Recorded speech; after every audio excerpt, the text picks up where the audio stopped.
ಆತ್ಮೀಯ ಕೇಳುಗರಿಗೆ ನಿಮ್ಮ ರಮಾಶ್ರೀ ಅಡಿಗೇರ್ ಮಾಡುವ ನಮಸ್ಕಾರಗಳು. ನೀವೀಗ ಸೀತೆಯು ಶಾಕುಂತಲೆಯು ಧಾರಾವಾಹಿಯ 40ನೇ ಅಧ್ಯಾಯವನ್ನ ಕೇಳ್ತಾ ಇದ್ದೀರಾ. ಕಥೆ ಪ್ರಾರಂಭ ಮಾಡೋದಕ್ಕೂ ಮೊದಲು ಯಾರ್ಯಾರು ಇನ್ನು ಚಾನೆಲ್ನ ಸಬ್ಸ್ಕ್ರೈಬ್ ಮಾಡ್ಕೊಂಡಿಲ್ಲ ಅವರೆಲ್ಲ ದಯವಿಟ್ಟು ಚಾನೆಲ್ನ ಸಬ್ಸ್ಕ್ರೈಬ್ ಮಾಡ್ಕೊಳ್ಳಿ. ಕಥೆಯನ್ನ ಲೈಕ್ ಮಾಡಿ, ಶೇರ್ ಮಾಡಿ, ಪ್ರೋತ್ಸಾಹಿಸಿ. ಈಗ ಕಥೆಯ ಮುಂದಿನ ಭಾಗಕ್ಕೆ ಹೋಗೋಣ. ಸ್ವಾತಿ, ನಾನು ಈ ಮನೆ ಅಳಿಯ ಅಲ್ಲ ಅಂತ ಹೇಳಿದ್ದಾರೆ. ನನ್ನ ಜೊತೆ ನೀನು ಬರ್ತೀಯೋ ಇಲ್ವೋ ನಿನಗೆ ಬಿಟ್ಟಿದ್ದು. ನಾನು ಹೋಗಿ ಆಟೋ ತರ್ತೀನಿ ಎಂದ ಸಂಜಯ್ ಬಿರುಸಾಗಿ ಹೊರಗೆ ಹೆಜ್ಜೆ ಹಾಕಿದ್ದ. ಕೈಗೆ ಸಿಕ್ಕಷ್ಟು ಬಟ್ಟೆಯನ್ನು ತುರುಕಿಕೊಂಡ ಸ್ವಾತಿ ಅಳುತ್ತಲೇ ಗಂಡನ ಮನೆಗೆ ಹೊರಡಲು ಸಿದ್ಧಳಾದಳು. ಸ್ವಾತಿ ಸ್ವಾತಿ ನಿಂತ್ಕೊಳೆ, ಹಿಂಗೆಲ್ಲ ಹೋಗಬಾರ್ದು ಕಣೆ, ಅದು ಯಾರಿಗೂ ಶ್ರೇಯಸ್ಸಲ್ಲ ಕಣೆ. ಇಷ್ಟು ಪುಟ್ಟ ಮೊಮ್ಮಟಗಳನ್ನ ಇಟ್ಕೊಂಡು ಹೆಂಗ್ ಸುಧಾರಿಸ್ತೀಯೇ? ಮಕ್ಕಳು ಚೂರ್ ಗಟ್ಟಿ ಆಗ್ಲಿ, ನಾವೇ ಒಂದು ಒಳ್ಳೆ ದಿನ ನೋಡಿ ಗಳಿಗೆ ನೋಡಿ ಕಳಿಸ್ಕೊಡ್ತೀವಿ ಕಣೆ, ಅಳುತ್ತಲೇ ಹೇಳಿದರು ದೇವಿಕಾ. ಇರ್ಲಿ ಬಿಡಮ್ಮ, ಇಷ್ಟು ದಿನ ನೋಡ್ಕೊಂಡ್ರಲ್ಲ ಸಾಕು. ಬಡವ್ರಿಗೆ ಬಂಧುಗಳಿಲ್ಲ ಕಣಮ್ಮ. ನಾನೀಗ ಗಂಡನ ಜೊತೆಗೆ ಹೋದ್ರೇನೆ ನಂಗೊಂದು ಬೆಲೆ. ಎಷ್ಟೇ ಆದ್ರೂ ಓಡ್ ಹೋದೋಳು ನಾನು. ಅತ್ತಿಗೆ ಮಾತು ಬಹಳವೇ ಘಾಸಿಗೊಳಿಸಿತ್ತು. ಜಯಂತಿ ಅವಳ ಮಾತಿಗೇನೂ ತಲೆ ಕೆಡಿಸಿಕೊಳ್ಳಲಿಲ್ಲ.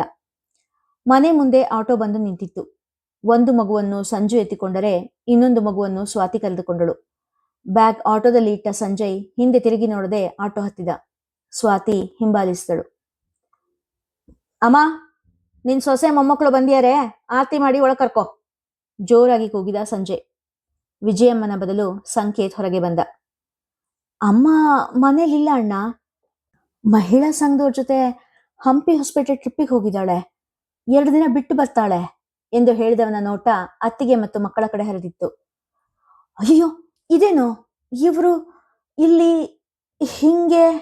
ಅಚ್ಚರಿಯಿಂದ ಕೇಳ್ತಾ, ಒಳಗ್ ಬನ್ನಿ ಅತ್ತಿಗೆ, ಹೊರಗಡೆ ತುಂಬಾ ಥಂಡಿ ಇದೆ ಎಂದ. ತನ್ನ ಕೋಣೆಗೆ ನಡೆದ ಸ್ವಾತಿ ಮಂಚದ ಮೇಲೆ ಕುಸಿದು ಕುಳಿತು ಬಿಕ್ಕಿ ಬಿಕ್ಕಿ ಅಳಲು ಆರಂಭಿಸಿದಳು. ಜೊತೆಯಲ್ಲಿ ಅಳಲು ಆರಂಭಿಸಿದ 2 ಮಕ್ಕಳ ನೋಡಿ ತಲೆ ಮೇಲೆ ಕೈ ಹೊತ್ತು ಕುಳಿತ ಸಂಜಯ್. ಮಕ್ಕಳ ಅಳು ಕೇಳಿದವಳು ಸರಸರನೆ ತನ್ನ ಕಣ್ಣೀರು ಒರೆಸಿಕೊಂಡು ಒಂದು ಮಗುವನ್ನು ಎತ್ತಿಕೊಂಡು ಹಾಲು ಕೊಟ್ಟಳು. ಇನ್ನೊಂದು ಮಗು ಕೂಡ ಅಳುತ್ತಲೇ ಇತ್ತು. ತವರು ಮನೆಯಲ್ಲೇ ಇದ್ದಿದ್ದರೆ ದೇವಿಕಾ ಇನ್ನೊಂದು ಮಗುವನ್ನು ಎತ್ತಿಕೊಂಡು ಸಮಾಧಾನ ಮಾಡುತ್ತಿದ್ದರು. ಆದರೆ ಇಲ್ಲಿ ಸಂಜಯನಿಗೆ ಅನುಭವವಿಲ್ಲ, ವಿಜಯಮ್ಮ ಮನೆಯಲ್ಲೇ ಇಲ್ಲ. ಸಂಜಯನಿಗೆ ಮಗುವಿನ ಅಳು ಕೇಳಿ ತಲೆಕೆಟ್ಟು ಹೋದ ಹಾಗಿತ್ತು. ಯಾಕೆ ಅಳ್ತಿದೆ ಮಗು, ಎತ್ಕೊಳ್ಬಾರ್ದಾ? ರೇಗಿದ. ಅವನ ಮನಸ್ಸು ಇನ್ನೂ ಅಲ್ಲಿ ಆಗಿದ್ದ ಅವಮಾನದಲ್ಲೇ ಮುಳುಗಿತ್ತು. ಇಲ್ಲಿ ನೋಡಿ, ಪುಟ್ಟಿಗೆ ಹಾಲು ಕೊಡ್ತಾ ಇದ್ದೀನಿ, ಸ್ವಲ್ಪ ಹೊತ್ತು ಚಿನ್ನಿನ ನೀವೇ ಸುಧಾರಿಸಿ. ಅಸಹಾಯಕತೆಯಿಂದ ಬಂದ ದನಿ ನೋಡಿ ಸಂಜಯ್ ಸ್ವಲ್ಪ ಮೆತ್ತಗಾದನು. ಎಳೆ ಬೊಮ್ಮಟೆಗಳ ಎತ್ತಿ ಹಿಡಿದು ಕೂಡ ಅಭ್ಯಾಸವಿಲ್ಲ ಅವನಿಗೆ. ಮಕ್ಕಳ ಅಳು ಕೇಳಿ ಸಂಕೇತ್ ಕೂಡ ಕೋಣೆಯ ಬಾಗಿಲಿಗೆ ಬಂದ. ಅತ್ತಿಗೆ, ಸ್ವಲ್ಪ ಹಾಲ್ ತರ್ಲಾ, ಈ ಮಗು ಕುಡಿಸ್ತೀರಾ? ಸಂಕೇತ್ ಕೇಳಿದಾಗ ತನ್ನ ಗಂಡನಿಗಿಂತ ಮೈದುನನಿಗೆ ಸಮಯ ಪ್ರಜ್ಞೆ ಹೆಚ್ಚಿದೆ ಎನಿಸಿತು. ಸ್ವಲ್ಪ ಬೆಚ್ಚಗೆ ಮಾಡಿ ತಗೊಂಡ್ ಬಾ ಸಂಕೇತ್ ಎಂದವಳು ಗಂಡನ ಕೈಲಿದ್ದ ಚಿನ್ನಿಯನ್ನು ತನ್ನ ಹೆಗಲ ಮೇಲೆ ಹಾಕಿಕೊಂಡಳು. ಅಮ್ಮನ ಬೆಚ್ಚನೆಯ ಸ್ಪರ್ಶಕ್ಕೋ ಏನೋ ಚಿನ್ನಿ ಸ್ವಲ್ಪ ಸುಮಾನಾದಳು. ಹೊಟ್ಟೆ ತುಂಬಿದ್ದರಿಂದ ಪುಟ್ಟಿ ಅಮ್ಮನ ಮಡಿಲಲ್ಲೇ ನಿದ್ದೆ ಹೋದಳು. 2 ಮಕ್ಕಳನ್ನು ತನ್ನ ಕೈನಲ್ಲೇ ಇಟ್ಟುಕೊಂಡು ಕೂತಿರುವ ಹೆಂಡತಿಯನ್ನು ನೋಡಿ ಸಂಜಯನಿಗೆ ತಾನು ದುಡುಕಿ ಇವರನ್ನು ಇಲ್ಲಿಗೆ ಕರೆತರಬಾರದಿತ್ತು ಎನಿಸಿತು. ಸ್ವಾತಿಯ ಮಡಿಲಲ್ಲಿದ್ದ ಮಗುವನ್ನು ನಿಧಾನವಾಗಿ ಎತ್ತಿ ಹಾಸಿಗೆ ಮೇಲೆ ಮಲಗಿಸಿದ. ಸಂಕೇತ್ ಬಿಸಿ ಮಾಡಿ ತಂದ ಹಾಲನ್ನು ಗುಟುಕು ಗುಟುಕಾಗಿ ಒಳಲೆಯಿಂದ ಚಿನ್ನಿಗೆ ಕುಡಿಸಿದಳು ಸ್ವಾತಿ. ಸ್ವಲ್ಪ ಹೊತ್ತಿಗೆಲ್ಲ ಚಿನ್ನಿ ಕೂಡ ಮಲಗಿದಳು. ಇದೇನಣ್ಣ, ಹಿಂಗ್ ಸಡನ್ ಆಗಿ ಅತ್ತಿಗೆನ್ ಕರ್ಕೊಂಡು ಬಂದ್ಬಿಟ್ಟೆ ಎಂದು ಕೇಳಿದ ಸಂಕೇತ್. ಏನೋ ಅದು ಸ್ವಲ್ಪ ತೊಂದರೆ ಆಯ್ತು, ಅದಕ್ಕೆ ಕರ್ಕೊಂಡು ಬಂದ್ಬಿಟ್ಟೆ.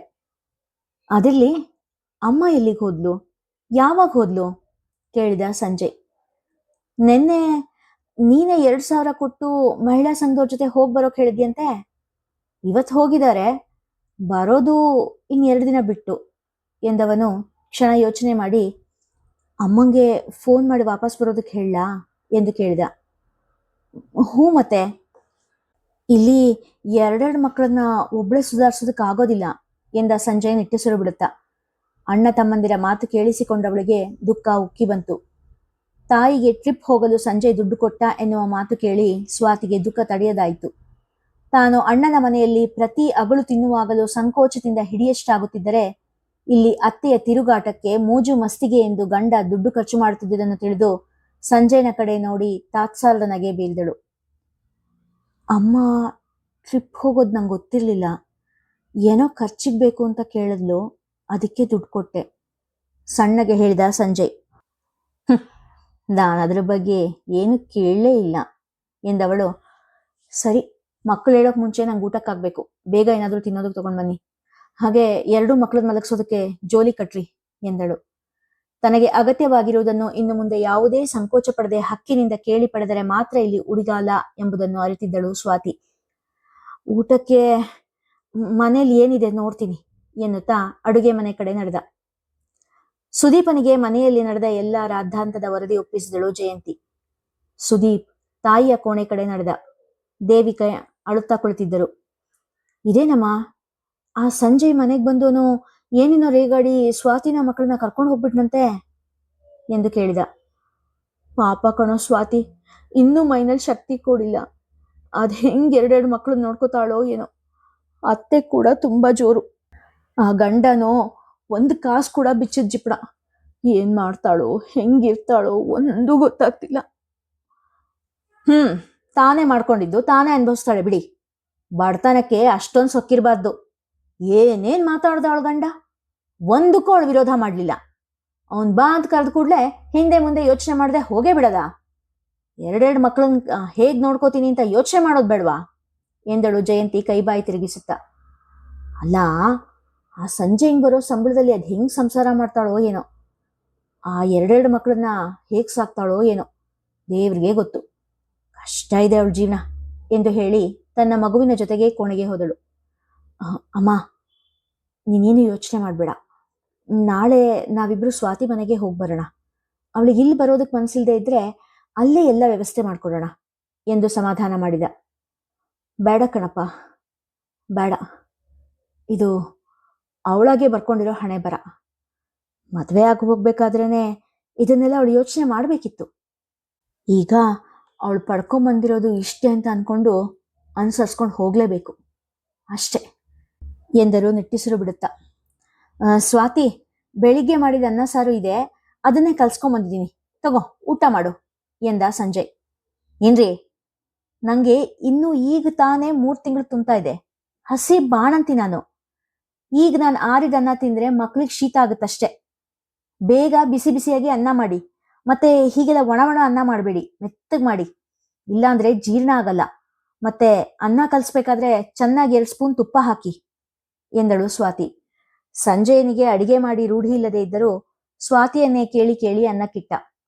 ಸಂಕೇತ್ 2 ಮಕ್ಕಳಿಗೆ ಜೋಲಿ ರೆಡಿ ಮಾಡಿದ. ಕುಕ್ಕರ್ ಕೂಗಿದ ಸದ್ದಿಗೆ ಮಕ್ಕಳು ಬೆಚ್ಚಿ ಎತ್ತಾಗ ತಲೆ ಮೇಲೆ ಕೈ ಹೊತ್ತು ಕುಳಿತ ಸಂಜಯ್. ಅಯ್ಯೋ ದೇವ್ರೆ, ಇದೇನಿದು, ಈಗಿನ್ನೂ ಮಲಗಿದ್ರು ಮಕ್ಕಳು, ಇಷ್ಟು ಬೇಗ ಎದ್ಬಿಟ್ರು ಎಂದು ಬೇಸರದಿಂದ ಹೇಳಿದಾಗ, ಮಕ್ಕಳ ಅಪ್ಪ ಆಗೋದು ಹುಡುಗಾಟ ಅಲ್ಲ, ಅವನು ಕೂಡ ಕಷ್ಟಗಳನ್ನ ಅರ್ಥಕೊಳ್ಳಲಿ ಎಂದು ನಿರ್ಧಾರ ಮಾಡಿದ ಸ್ವಾತಿ, 1 ಮಗುನ ನೀವ್ ತೂಗಿ, ಇನ್ನೊಂದನ್ನ ನಾನ್ ಮಲಗಿಸ್ತೀನಿ ಎಂದಳು. 2 ಮಕ್ಕಳನ್ನು ಮಲಗಿಸಿ ಸ್ವಾತಿಗೆ ಊಟಕ್ಕೆ ಕೊಡುವ ಹೊತ್ತಿಗೆ ಹೈರಾಣಾದ ಸಂಜಯ್. ಸಂಜಯ್, ನಾಳೆಯಿಂದ ಮಗು ಬಟ್ಟೆ ಒಗೆಯೋಕೆ ಮತ್ತೆ ನೀರು ಹಾಕೋದಕ್ಕೆ ಕೆಲಸದವ್ರನ್ನ ಇಟ್ಬಿಡಿ. ಹಾಗೆ ನನ್ನ ಹಾಲು 2 ಮಕ್ಕಳಿಗೆ ಸಾಕಾಗಲ್ಲ, ಹಸು ಹಾಲನ್ನ ವರ್ತನೆಗೆ ಹೇಳಿ. ಜೊತೆಗೆ ವಾರಕ್ಕೆ 1/2 kg ತುಪ್ಪ ಬೇಕಾಗುತ್ತೆ, ತಂದಿಟ್ಬಿಡಿ. ಮತ್ತೆ ನಿಮ್ಮ ಅಮ್ಮಂಗೆ ಫೋನ್ ಮಾಡಿ ಬೇಗ ಬರೋದಕ್ಕೆ ಹೇಳಿ ಎಂದಳು. ಅವಳ ಮಾತು ಕೇಳಿ ಸಂಜಯ್ ಗಾಬರಿಯಾದ. ಮಗು ಬಟ್ಟೆ ಒಗೆಯೋದಕ್ಕೆ ಕೆಲ್ಸದವ್ರು ಯಾಕೆ? ಮಗುಗೆ ನೀರು ಅಮ್ಮನೇ ಹಾಕ್ತಾಳೆ. ಸಾರಿಕಾ ಬಾಣಂತಿ ಆಗಿದ್ದಾಗ ಇದೆಲ್ಲ ಕೆಲ್ಸಕ್ಕೆ ಯಾರನ್ನೂ ಇಟ್ಟಿರ್ಲಿಲ್ವಲ್ಲ ಎಂದ. ಆಗ ನಾನು ಆ ಕೆಲಸ ಎಲ್ಲ ಮಾಡ್ತಾ ಇದ್ದೆ ಸಂಜಯ್, ಆದ್ರೆ ಈಗ ನಂಗೆ ನಿಶಕ್ತಿ ಇದೆ, ಮಾಡೋದಕ್ಕಾಗೋದಿಲ್ಲ. 2 ಮಕ್ಕಳನ್ನ ನೋಡ್ಕೊಂಡು ಮನೆ ಕೆಲಸಗಳನ್ನ, ಬಾಣಂತಿ ಕೆಲಸಗಳನ್ನ ನೋಡ್ಕೊಂಡಕ್ಕೆ ನನ್ನ ಕೈಲಾಗೋದಿಲ್ಲ. ಸ್ವಾತಿ ಕೂಡ ದೃಢವಾಗಿಯೇ ನುಡಿದಳು. ಸ್ವಲ್ಪ ಅಡ್ಜಸ್ಟ್ ಮಾಡ್ಕೋ ಸ್ವಾತಿ ಎಂದಾಗ ಗಂಡನ ಕಡೆ ಕೆಂಗಣ್ಣು ಬೀರಿದಳು.